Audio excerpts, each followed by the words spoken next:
ही नतीजे भी शुरू हो चुके हैं। इस खास मौके पर मोतीलाल ओसवाल फाइनेंशियल सर्विसेज के head of research Gautam Duggar से खास बातचीत हुई।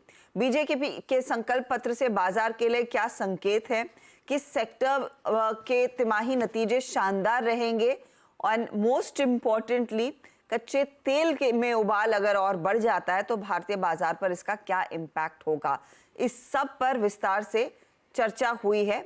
उसी इंटरव्यू का एक छोटा अंश फिलहाल आपके सामने।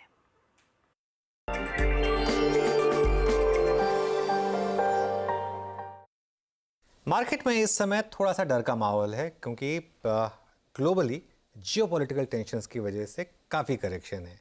लेकिन क्या इसमें बाइंग अपॉर्चुनिटी है, और अगर हाँ तो किन स्टॉक्स और सेक्टर्स पर आपको फोकस करना है? आइए समझते हैं। मार्केट में एक बहुत ही शार्प माइंड से Gautam Duggar, head of research eight Motilal Oswal, हमें जुड़ रहे हैं आज इस मार्केट गुरु की खास श्रृंखला। पहले तो ये बताइए कि ये जो करंट वॉर है ये आउट ऑफ सिलेबस आ गई आपके, ऑब्वियसली किसी स्ट्रैटेजी रिपोर्ट में भी इसका कोई मेंशन होगा नहीं क्योंकि किसी को पता नहीं था। इसने क्या कुछ समीकरण चेंज करें इससे पहले कि हम इलेक्शन और अर्निंग्स की बात करें? अनुज, थैंक्स फॉर हैविंग मी। नहीं अनुज, सी जियोपॉलिटिक्स में आजकल काफी नॉर्मल हो गया है। ये एवरी फ्यू डेज कुछ ना कुछ चालू रहता है। कभी रशिया यूक्रेन, तो कभी इजराइल पैलेस्टीन, अभी नया एक जुड़ गया इसमें इजराइल ईरान। अगर आप पिछले 6-7 साल का एक दौर देखें तो जो जियोपॉलिटिकल फ्लैशेस है वो बहुत ज्यादा फ्रिक्वेंटली हो रहे हैं, और इसमें मार्केट भी 2-3 दिन उधर ध्यान देता है, फिर वापस it goes back to the normal fundamental ways. तो जहां तक इंडिया का सवाल है, हमारे लिए सबसे इंपॉर्टेंट चीज है क्रूड के भाव। अगर क्रूड के दाम बहुत ज्यादा बढ़ते हैं तो फिर तकलीफ है, otherwise it's a few days of conflict and then let's see where it goes from there. तो मुझे तो खैर कोई ज्यादा एक्सपर्टीज है नहीं इन सब टॉपिक्स में, बट हाँ एक चीज देखने में आ रहा है कि पिछले कई सालों से बहुत रिकरिंगली और फ्रिक्वेंटली हो रहा है। सिर्फ देश बदलते जा रहे हैं, but geopolitics has become a very normal headwind nowadays. बिल्कुल।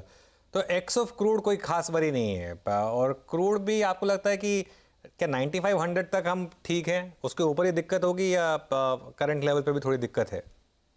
नहीं, मुझे लगता है एक चीज देखिए, आप 15 साल पहले भी क्रूड के दाम $100 होते थे, तब अपना जीडीपी 1 और 1.5 ट्रिलियन के रेंज में हुआ करता था।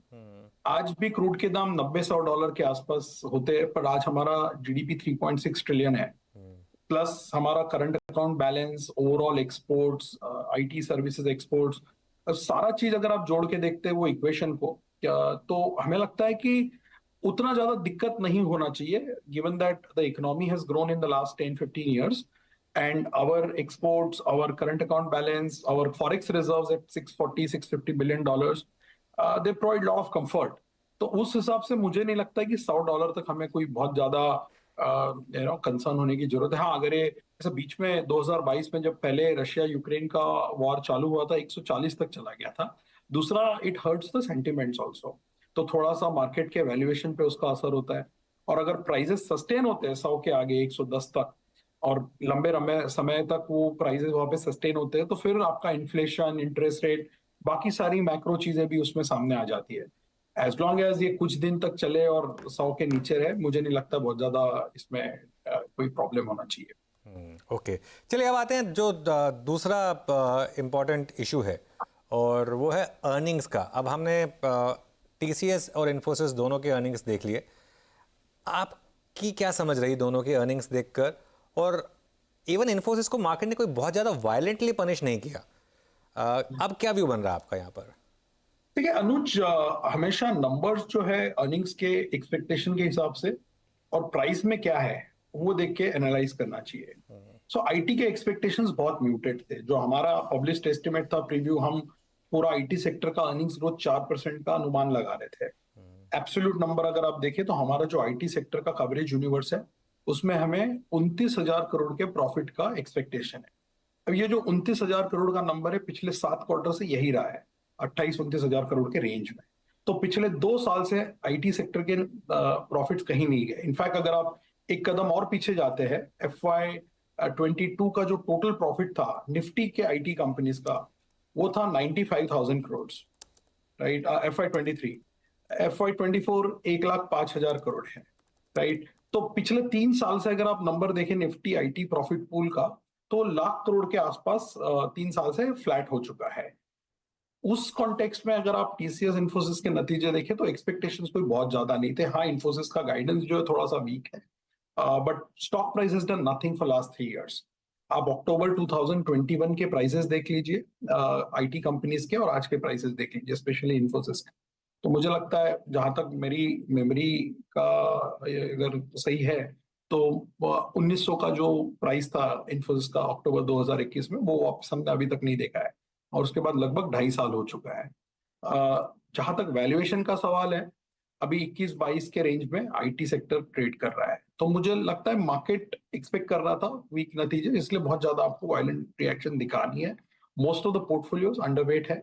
हमारा मॉडल पोर्टफोलियो में आईटी सेक्टर अंडरवेट है, और काफी टाइम से अंडरवेट है अभी। अगर आप इंडिया के टॉप 20 म्यूचुअल फंड्स के पोर्टफोलियो देखें जो हम पब्लिश करते हैं हमारे मंथली रिपोर्ट फंडफोलियो में, तो मैंने काउंट किया था, अभी जो मार्च एंड पे हमने पब्लिश किया है, 3 दिन पहले हमारा रिपोर्ट निकला था, तो लगभग 16 फंड्स जो है आउट ऑफ 20 वो अंडरवेट पोजीशन पे है आईटी में। और जो बाकी 2-3 भी है वो इसलिए उनके नंबर्स ओवरवेट दिखते हैं क्योंकि उनका एक स्पेसिफिक आईटी फंड है उनके बास्केट में। तो by and large most of the market anyways is underweight on IT. Okay, अगला जो बड़ा इंपॉर्टेंट ट्रिगर है मार्केट के लिए वो है कल एचडीएफसी बैंक के नंबर्स। यहाँ पर अब आपका क्या व्यू होगा कि इस बार के अपडेट्स उनके अच्छे लगे थे मार्केट को, और एक सेंस तो बनी है कि प्राइस वाइज तो बॉटम बना है यहाँ पर, टाइम वाइज करेक्शन का पता नहीं, आपका क्या व्यू है यहाँ पर? सो अनुज, इसमें कोई दो राय नहीं है कि वैल्यूएशन के हिसाब से HDFC bank is the one of the most reasonably price stock today. अगर आप प्राइवेट बैंक्स के वैल्यूएशंस देखें तो एचडीएफसी बैंक 2.3 टाइम्स पे चल रहा है FY25 पे, आईसीआईसीआई बैंक इज 2.8 और कोटक बैंक है 2.4 पे। बहुत रेयरली, मे बी शायद हमने पहली बार देखा है कि आईसीआईसीआई बैंक का premium versus HDFC bank and Kotak bank इतना ज्यादा है। अब आप पोजीशनिंग की बात करें तो आज भी नंबर 1 स्टॉक लोगों के जो पोर्टफोलियोज में है, in the institution side, it is ICICI bank. So most well owned stock is ICICI bank. HDFC bank पे काफी स्ट्रीट अंडरवेट है, हम भी 2 साल से अंडरवेट है एचडीएफसी बैंक पे, बट अब वैल्यूएशन ऐसे हो गई कि मुझे इसमें डाउनसाइड नहीं दिखती है। रही बात अपसाइड की, तो वो डिपेंड करेगा कि आगे के कैटलिस्ट क्या है। लाइक एक क्वार्टर पहले लोग डिपॉजिट ग्रोथ को लेके काफी कंसर्न थे, तो ये क्वार्टर में आपने डिपॉजिट एक्विजिशन लगभग 1,60,000 करोड़ का देखा है quarter to quarter. Now I think market will wait, street will wait to see if this sustains for couple of more quarter, stability आती है क्या, क्योंकि वैल्यूएशंस तो बहुत फेवर में है अभी और स्टॉक काफी अंडर परफॉर्म कर चुका है even on a 5-year basis. तो while we are underweight on the stock in our model portfolio, हमें यहाँ से ज्यादा डाउनसाइड नहीं दिखती है। ओके, बिल्कुल यहाँ से ज़्यादा डाउनसाइड नहीं दिखती। अच्छा, ओवरऑल अर्निंग सीजन को लेकर अब क्या व्यू बन रहा है, क्योंकि ये वाला जो क्वार्टर है ये फुल ईयर का क्वार्टर है और कंपनियां गाइडेंस भी दे रही हैं ऑब्वियसली, तो क्या एज्यूम करके चलें, किस तरीके की अर्निंग्स, कहाँ पर आउट परफॉर्मेंस, कहाँ पर अंडर परफॉर्मेंस? सो अनुज, हमने इस क्वार्टर में थोड़ा जो एस्टिमेट बनाया वो काफी सॉफ्ट दिख रहा है, 6% ग्रोथ का एस्टिमेट है हमारे कवरेज का। मोतीलाल ओसवाल के 270 स्टॉक जो है, और निफ्टी में भी 6% कवरेज, 6% अर्निंग्स ग्रोथ का एस्टिमेट है। फर्स्ट 9 मंथ्स निफ्टी का अर्निंग जो था 26% ग्रो हुआ है। तो ये क्वार्टर में अगर आपका 6% ग्रो होता है तो फिर भी आप फुल ईयर पे 21% ग्रो करोगे FY24 में, with an underlying EPS of 980 rupees. जहां तक अलग अलग सेक्टर्स की बात है, ये क्वार्टर में जो 3 सेक्टर सबसे अच्छे परफॉर्म करेंगे वो है ऑटो, 20% अर्निंग्स ग्रोथ, 7th और 8th quarter in a row, one of the best performer. Cement में वाईओवाई नंबर अच्छे दिखेंगे, 32% का हमारा ग्रोथ का एस्टिमेट है अर्निंग्स का, बट सिक्वेंशियली थोड़ा सा सॉफ्टनेस है बिकॉज क्यूओक्यू प्राइसेस 5% गिरे हैं सीमेंट के। Third sector which is doing very well is pharma, वहां हमारा 33% अर्निंग्स ग्रोथ का एस्टिमेट है। सिक्वेंशियली भी नंबर अच्छे रहेंगे, वाईओवाई भी नंबर अच्छे रहेंगे, और स्प्रेड बहुत अच्छा है। दोनों ऑटो और फार्मा में बहुत अच्छा स्प्रेड है अर्निंग्स का, काफी सारे कंपनीज अच्छा कर रहे हैं। इनफैक्ट फार्मा में जो हम 23 कंपनीज ट्रैक करते हैं उसमें से 21 कंपनीज के नंबर बहुत अच्छे रहेंगे। सो ये 3 सेक्टर काफी अच्छे रहेंगे। कंज्यूमर आईटी फ्लैट रहेंगे 5 से 7%, और जहां डिक्लाइन है जो ग्लोबल कमोडिटीज है, metals and oil and gas, वहां हमको मेटल्स में 6% डिक्लाइन दिख रहा है, ऑयल एंड गैस में 12% दिख रहा है। Sorry, reverse number, oil and gas में 6% और मेटल्स में 12%। तो ये थोड़े से डाउन साइड में है। और जो सबसे बड़ा सेक्टर है फाइनेंशियल्स, वहां पे हमको 15% का ग्रोथ दिख रहा है बैंक में प्राइवेट। बट ये प्राइवेट बैंक का जो नंबर आएगा 14%, it will be a 10 quarter low earnings growth number, but it is well known. ये हमें क्योंकि हम तो 4 क्वार्टर के नंबर ईयर के बिगिनिंग में ही स्प्लिट कर देते, तो ये अनुमान पहले से ही था कि मार्च 24 क्वार्टर के नंबर काफी सॉफ्ट रहेंगे। 14% ग्रोथ भी जो दिख रहा है प्राइवेट बैंक में हमारे एस्टिमेट में, it largely because of HDFC bank. अगर आप एचडीएफसी बैंक हटा के देखते हैं तो केवल 6% ग्रोथ है। Same thing for PSU bank, 12% growth but at 8 quarter low. केवल एनबीएफसी है फाइनेंशियल्स में जहां पे ग्रोथ काफी अच्छा है, 23%, और ये पिछले 10 क्वार्टर से अच्छा ग्रोथ आ रहा है। तो ये स्प्रेड है पूरे सेक्टर्स के अर्निंग्स का। 6% reported number, 12% excluding commodities, cement auto pharma doing well, metals oil and gas declining, and banks number healthy but at a 8-10 quarter low number in terms of growth. Okay अच्छा, अब एक और जो trigger market के लिए हमने discuss किया up front, elections आज से शुरुआत हुई। इसको लेकर भी आपने एक स्ट्रैटेजी नोट लिखा है, मैं पढ़ रहा था उसको, और उसमें आपने काफ़ी सेक्टर्स की बात की है और काफ़ी बेनिफिशरीज के नाम डिस्कस करें। अगर संक्षेप में 3-4 की एरियाज बता सके तो। सबसे इंपॉर्टेंट चीज है अनुज, वो जो रिपोर्ट हमने निकाला वो बीजेपी के मैनिफेस्टो पे निकाला था। काफी डिटेल्ड मैनिफेस्टो था, 76 पेजेस का, और अलग अलग सेक्टर्स में वो क्या करेंगे, उनके प्रायोरिटीज क्या है, वो उसमें लिखा गया है। तो उसका हमने सेक्टोरल टेकअवेज बना के पब्लिश किया था। सबसे पहली अहम बात है कि कंटिन्यूटी है पॉलिसी में। There is no sudden disruptive change that they are trying to look at. तो जो फोकस था उनका infrastructure, capital goods, capital investment, PLI, manufacturing, housing, roads, metro, railway, defence, वही सब कंटिन्यू होने वाला है। मुझे लगता है स्केल थोड़ा बड़ा रहेगा। जैसे उन्होंने नंबर डाला है हाउसिंग में, उनको शायद 3 करोड़ और घर बनाने हैं for lower middle class and poor section of society. Gas की उन्होंने बात की है, by CY 29 pipe gas for everyone. और जो फिर करंट इनिशिएटिव्स है इंफ्रास्ट्रक्चर और कैपेक्स और पीएलआई के, और साथ ही साथ मैन्युफैक्चरिंग के, वो कंटिन्यू रहेंगे। तो मुझे लगता है जो एक मार्केट के नजरिए से अगर आप इसको देखें पॉलिटिक्स को, assuming this government comes back, which is what almost all the opinion polls have predicted, giving them anywhere between 310 to 340 seats to BJP alone, and I think NDA from anywhere between 350 to 380. So let's assume that opinion polls are correct, and on 4th of June you have the same government in power. Then I think from a market's point of view, the direction will be more towards industrials rather than consumption. Consumption anyways has been weak for last 2-3 years. In fact, full year earnings growth for Hindustan Lever this year will be 0 in FY24. और जो ground से भी जो संकेत आ रहे हैं कि consumption में एक बहुत बड़ा कुछ low ticket consumption item saying staples में कोई बहुत बड़ा रिकवरी नहीं दिख रहा है। तो ये जो मैनिफेस्टो है, जो इलेक्शंस है, इस सब का सार यही है कि industrial side, capex side of the economy should continue to do well, and that side of the market should also continue to do well.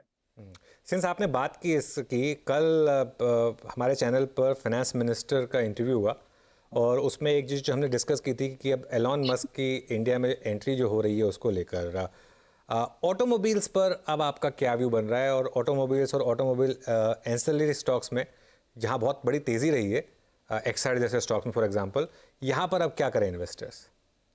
Anuj, automobile में आप अगर नंबर्स देखें पहले प्रॉफिट के, तो FY18 to FY23 मतलब लगभग 5 साल तक ऑटो के प्रॉफिट फ्लैट थे निफ्टी में, करीबन 28,000 करोड़ की तरफ।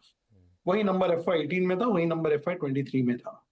फिर FY24 which is the current year, profit double हो गए, 30,000 करोड़ से 60,000 करोड़ प्रॉफिट हो गया ऑटो इन निफ्टी। अगले साल हम जो प्रेडिक्ट कर रहे हैं वो ये है कि भाई नॉर्मल हो जाएंगे numbers. There will be a 11% growth in auto earnings in FY25. So जहां तक नंबर्स का सवाल है अर्निंग्स ग्रोथ का, अब थोड़ा सा नॉर्मलाइजेशन दिख रहा है। जहां तक स्टॉक्स का सवाल है, अभी भी हमें 4 व्हीलर ज्यादा पसंद है क्योंकि 2 व्हीलर में काफी रैली हो चुका है। हमने हमारे मॉडल पोर्टफोलियो में हीरो मोटर्स निकाल के अभी संवर्धना, मदरसन ऐड किया है। महिंद्रा एंड महिंद्रा हमारा टॉप आइडिया पहले से रहा है, वो अभी भी है। फिर हमारे पास सीवी में अशोक लेलैंड और क्राफ्ट्समैन है। और रिसेंटली हमने टाटा मोटर्स डाउनग्रेड किया था after the very sharp run up from by two neutral. तो मुझे लगता है सेक्टर काफी अच्छे दौर से गुजर रहा है। जहां तक वॉल्यूम का बात है, मार्जिन्स का बात है, सिर्फ एक चीज ध्यान में रखिए कि अब बेस काफी बड़ा हो जाएगा FY25 में। और एंसिलरी में हमें हैप्पी फोर्जिंग हमारा टॉप आइडिया में है। So that's our view on auto sector.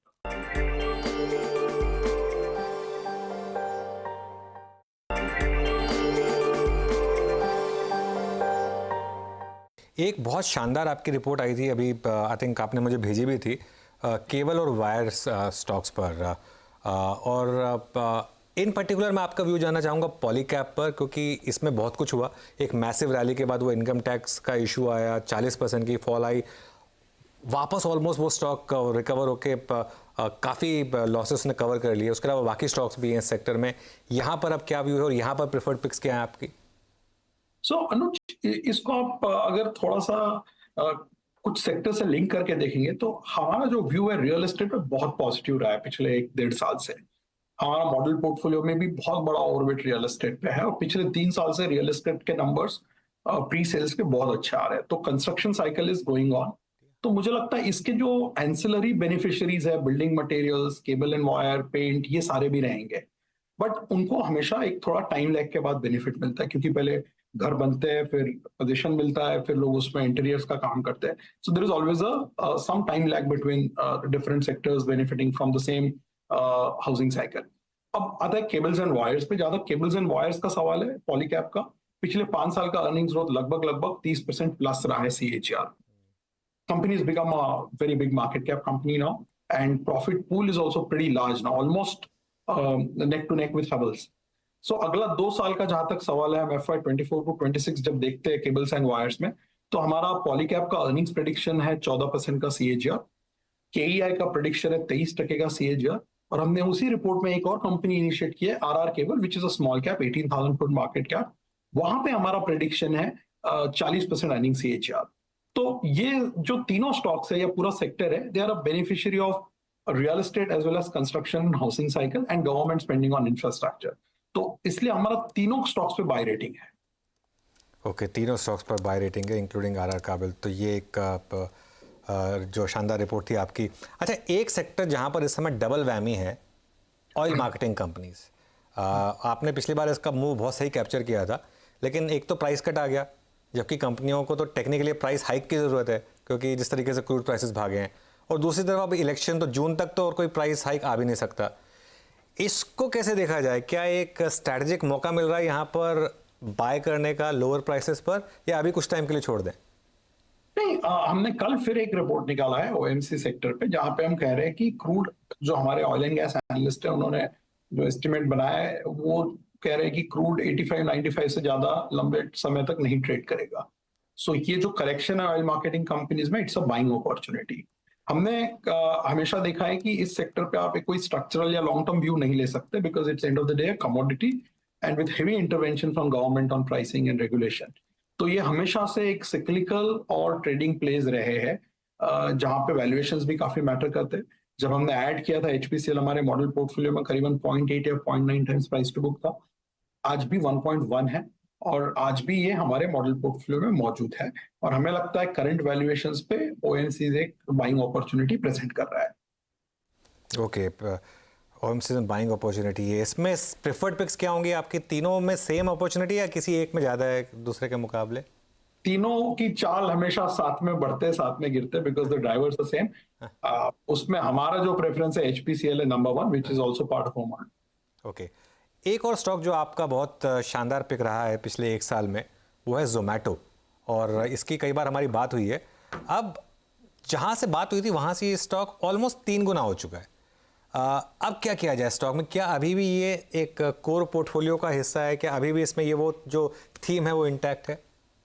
बिल्कुल इंटैक्ट है Anuj, but don't be surprise अगर स्टॉक 10-15% कभी भी करेक्ट होता है based on any event, general market correction और सम अर्निंग्स मिस हियर और there. But medium to long term story still very attractive there.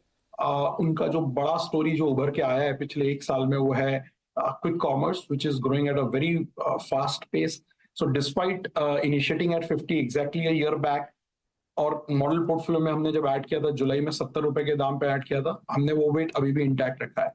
हमारा जो पूरा व्यू है कंजम्पशन पे, वो हमेशा से पिछले 2-3 सालों से डिस्क्रिशनरी की तरफ ज्यादा झुका हो रहा है। तो मेरे जो मॉडल पोर्टफोलियो में अगर आप मोतीलाल ओसवाल के देखेंगे, हमारे पास 9 मॉडल पोर्टफोलियो कंजम्पशन स्टॉक्स है मॉडल पोर्टफोलियो में, जिसमें से 8 डिस्क्रिशनरी है, केवल 1 स्टेपल स्टॉक है।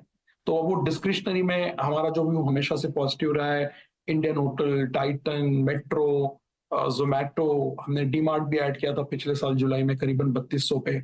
फिर मिड कैप में हमारे पास लेमन ट्री रहा है, रेस्टोरेंट ब्रांड रहा है, और अभी हमने नया सेलो ऐड किया है। तो जोमेटो पे जहां तक सवाल है, मुझे लगता है काफी सारा एक री रेटिंग हुआ है। अगर आप एब्सोल्यूट मार्केट कैप देखें तो लगभग 1.5 से 2.25 लाख करोड़ के बीच पहुंच गया है। तो आपको एक्सपेक्टेशंस भी थोड़े मॉडरेट करने पड़ेंगे, क्योंकि जो स्टॉक का मार्केट कैप बहुत बड़ा हो जाता है, फिर परसेंटेज ग्रोथ ऑब्वियसली थोड़ा सा कम आता है, and there is always a possibility of a 15-20% correction in a high beta stock. Okay, so थोड़ा लंबा अवधि का नजरिया अगर रहता है तो मुझे लगता है ये सेगमेंट में पैसा और बन सकता है। नहीं 10 से 15% करेक्शन तो गौतम किसी भी स्टॉक में आ सकती है, और मिड कैप में तो ज़्यादा भी आ सकती है। वो खैर आई एम श्योर कि हमारे व्यूअर समझते हैं उस बात को। एक स्टॉक जहां पर आप सबसे आगे रहे, अहेड ऑफ द कर्व सबसे, और सारे प्राइस टारगेट आपके मीट होते गए, वो था ट्रेंट।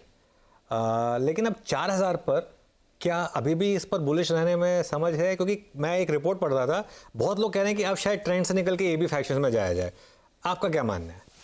शॉर्ट टर्म सच ये जो टैक्टिकल मूव्स होते हैं, पेयर ट्रेड जिसे कहते हैं, कि आपने ट्रेंड बहुत ज्यादा 3 गुना हो गया है पिछले 1 साल में, तो उससे निकल के आप कोई दूसरा स्टॉक जो अंडर परफॉर्म किया है वहां पे आपको थोड़ा वैल्यू ज्यादा दिख रहा है, दैट ऑलवेज पॉसिबिलिटी। जहां तक हमारा सवाल है, हमें ट्रेंड आज भी रिलेटिवली बेटर पोजीशन लगता है, बिकॉज ग्रोथ जो आ रही है ट्रेंड में वो बहुत ज्यादा है एबीएफआरएल और बाकी अदर कोई भी रिटेल स्टॉक के मुकाबले। अगर आप देखें पिछले 7-8 क्वार्टर का एक moving average number, last quarter ही आप देख लीजिए, ट्रेंड का टॉप लाइन ग्रोथ 52% था। तो कई सारे रिटेल स्टॉक आज स्ट्रगल कर रहे हैं 15-20% भी टॉप लाइन ग्रोथ करने। तो आई एग्री, वैल्यूएशंस काफी महंगे हैं और प्रेडिक्ट करना बहुत डिफिकल्ट है, क्योंकि हमें 1 साल पहले भी 1200 पे ऐसे नहीं लगा था कि बहुत सस्ता चल रहा है मार्च 2023 में। फिर दिसंबर 23 में भी हमने एक रिपोर्ट निकाला था, तो प्राइस 2800 था, वहां पे भी महंगा लगा था। ऑब्वियसली थोड़ा टाइम कंसोलिडेशन होना जरूरी है, हो सकता है थोड़ा प्राइस और टाइम करेक्शन भी हो, वो स्टॉक के लिए अच्छा रहेगा। बट ग्रोथ बहुत अच्छा कर रहा है, अंडरलाइंग एग्जीक्यूशन बहुत ही स्ट्रांग है, और जो brand awareness plus brand strength है ट्रेंड का within the overall retail sector, it's one of the strongest. तो from a investment point of view we are still positive. Okay, अच्छा, एक आपने मुझे बहुत अच्छा नोट भेजा था और मैं खुद हैरान था उसको पढ़ के। एशियन पेंट्स जो इतने सालों तक मैसिव आउट परफॉर्मर रहा, फाइनली उसकी मार्केट कैप और प्रॉफिटेबिलिटी की कैगर जो है 10 साल में सेम हो गई, क्योंकि उसकी इतनी री रेटिंग हुई थी, लेकिन पिछले 2 साल में बड़ी अंडर परफॉर्मेंस रही यहाँ पर। क्या मौका है ये बाय करने का, या एशियन पेंट्स में अब वो जो पैसा बनना था, बड़ा पैसा वो बन चुका है? एशियन पेंट्स अगर आप देखने जाए तो जब से बिरला ग्रुप का पेंट में एंट्री का ऐलान हुआ था 2021 में, वो स्टॉक फ्लैट है पिछले 3 सालों से। इसलिए आज जब आप ट्रेलिंग 10 ईयर प्राइस सीएजीआर और ट्रेलिंग 10 ईयर प्रॉफिट सीएजीआर देखते हैं, तो वो कन्वर्ज हो गया 17-18% पे। जो वैल्यूएशन 70-75 टाइम तक पहुंच गए थे, वो अभी 48 टाइम्स है। तो you can always argue 48 is not cheap either, but relative to where it was trading in 2021, stock थोड़ा सा सस्ता हुआ है। Bluest of the blue chip companies है, 50 साल का ट्रैक, 50 से भी ज्यादा साल का ट्रैक रिकॉर्ड है, 60% मार्केट शेयर होल्डर है। तो ऑब्वियसली अगर रियल एस्टेट साइकिल अच्छा है, जनरल कंजम्पशन डिस्क्रिशनरी अगर अच्छे से होता है, तो पेंट को भी कहीं ना कहीं बेनिफिट होगा। बट शॉर्ट टर्म में depending on how the competition does, मुझे लगता है थोड़ा सा वैल्यूएशन में और करेक्शन होने की उम्मीद है, क्योंकि अर्निंग्स ग्रोथ में कोई तकलीफ नहीं है, लॉन्ग बिग पिक्चर स्टोरी में कोई तकलीफ नहीं है। तकलीफ जो है वो है कि जो कॉम्पिटिटिव इंटेंसिटी बढ़ गया इस सेक्टर में, तो मुझे लगता है स्ट्रीट थोड़ा सा देखेगा कि how is the new competitor doing, उनके 3-4 क्वार्टर्स के नंबर्स देखेंगे। तो मुझे लगता है हालांकि स्टॉक काफी करेक्ट हुआ है, फ्लैट है 3-3.5 साल से, बट कोई इमीडिएट ट्रिगर नहीं दिखता है। ओके, अच्छा, टाइटन पर भी आप काफ़ी पॉजिटिव रहे हैं, और कैरेट लेन का एक्विजिशन उनके लिए बहुत शानदार रहा ऑब्वियसली। अभी यहाँ पर क्या हाउस व्यू बन रहा है आपका? सो टाइटन पे हमने 15 साल से हाउस व्यू चेंज नहीं किया। It's remained our number 1 preferred discretionary consumption pick, right from when the price was 200 rupees to now when the price is 3600 rupees. Again, जैसे मैंने आपको ट्रेंड के लिए कहा, साइज काफी बड़ा हो गया। टाइटन भी निफ्टी स्टॉक है, 3 लाख करोड़ से ज्यादा मार्केट कैप है। पिछले 5 साल का अर्निंग सीएजीआर 24-25% रहा है। इनफैक्ट टॉप लाइन भी अच्छे से ग्रो हुआ है, बट अब इस बेस पे ऐसे ही ग्रोथ की उम्मीद करना थोड़ा सा मुझे लगता है एग्जैगरेशन रहेगा। Titan is now slowly evolving into a story which can compound between 15 to 20% earnings growth. और अच्छी बात यह है कि जहां तक ओवरऑल ज्वेलरी सेक्टर का सवाल है, अनऑर्गेनाइज टू ऑर्गेनाइज ट्रेंड जो डिमोनेटाइजेशन के बाद, जीएसटी के बाद चालू है, गवर्नमेंट ने भी काफी रेगुलेटरी मेजर्स लिए थे, pan card regulation etcetera etcetera. तो वहां से जो अनऑर्गेनाइज टू ऑर्गेनाइज शिफ्ट चालू है वो अभी तक चल रहा है, और अभी भी ऑर्गेनाइज प्लेयर्स के लिए काफी बड़ा मौका है। इसलिए this has remained as our number 1 pick for last many years now. Okay, चलिए फिर एक आखिरी सवाल। तो मार्केट के लिए अब इस समय क्या मौके हैं? जो पिछले 2-3 साल की बुल मार्केट है वो आगे अभी आपको कंटिन्यू करती हुई दिखती है? उसी तरीके के कैगर पॉसिबल है आगे जाते हुए? मुझे लगता है अनुज, काफी सारा री रेटिंग जो हुआ है ब्रॉडर मार्केट्स में वो निफ्टी में नहीं हुआ है। गलत धारणा है कि मार्केट बहुत एक्सपेंसिव है। निफ्टी आज भी 20 टाइम है जो 10 साल के एवरेज के इनलाइन ट्रेंड कर रहा है। अगर आप देखें पिछले 5 साल में, सिर्फ निफ्टी देखते हैं, FY19 to 24 प्री पैंडेमिक देख लीजिए आप, तो FY19 to FY24 निफ्टी का जो कॉर्पोरेट प्रॉफिट मुनाफा जिसे हम कहते हैं, उसका CAGR 17% है। और वही 5 साल में निफ्टी का जो मार्केट कैप बढ़ा है 80 लाख करोड़ से 180 लाख करोड़ हुआ है, वो CAGR 18% है। सो ब्रॉडली मार्केट ने अर्निंग्स का रिस्पेक्ट किया है।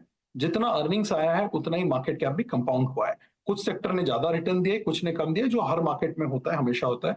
बैंकिंग ने कम दिया है, इंडस्ट्रियल्स ऑटो ने ज्यादा दिया है, रियल एस्टेट ने ज्यादा दिया है, यूटिलिटी ने ज्यादा दिया है, कंज्यूमर ने कम दिया है। सो बट नेट जब आप टोटल एग्रीगेट करके देखते हैं तो 17% 5 साल का अर्निंग CAGR है निफ्टी का पिछले, और 18% मार्केट कैप का CAGR है। तो मुझे लगता है कि ये जो अर्निंग्स थोड़ा सा अभी मॉडरेट हो सकता है, बिकॉज आपका प्रॉफिट पूल काफी ज्यादा बढ़ गया है। 3.25-3.5 लाख करोड़ से आप 7,80,000 करोड़ तक पहुंच गए हैं 5 साल में। हमारा जो आज का एस्टिमेट है अगले 2 साल में यहाँ से 15% CAGR का है। तो मुझे लगता है बाजार को in line with underlying earning return देने में कोई ज्यादा तकलीफ नहीं होनी चाहिए। मुझे कोई बड़ा डी रेटिंग होते हुए नजर नहीं आ रहा है, बिकॉज फ्लोज भी काफी अच्छे हैं। इंडिया, जो हमने रिपोर्ट में लिखा, एक अपने मिनी गोल्डीलॉक मोमेंट से गुजर रहा है, जहां macro, micro, sentiment, flow, liquidity, policy momentum सब कुछ इंडिया के फेवर में एट द मोमेंट, जबकि रीजनली ग्लोबली चीजें उतनी अच्छी नहीं है। तो एक India will keep attracting it's fair share of flows, और जितना अंडरलाइंग अर्निंग्स ग्रोथ रहेगा उतना रिटर्न देने में मुझे नहीं लगता है मार्केट में कोई दिक्कत होनी चाहिए। ऑलराइट गौतम, बहुत बहुत शुक्रिया आज हमारे साथ जुड़ने के लिए और हमसे बात करने के लिए। एज ऑलवेज अच्छा लगा आपसे बात करके। Thank you so much.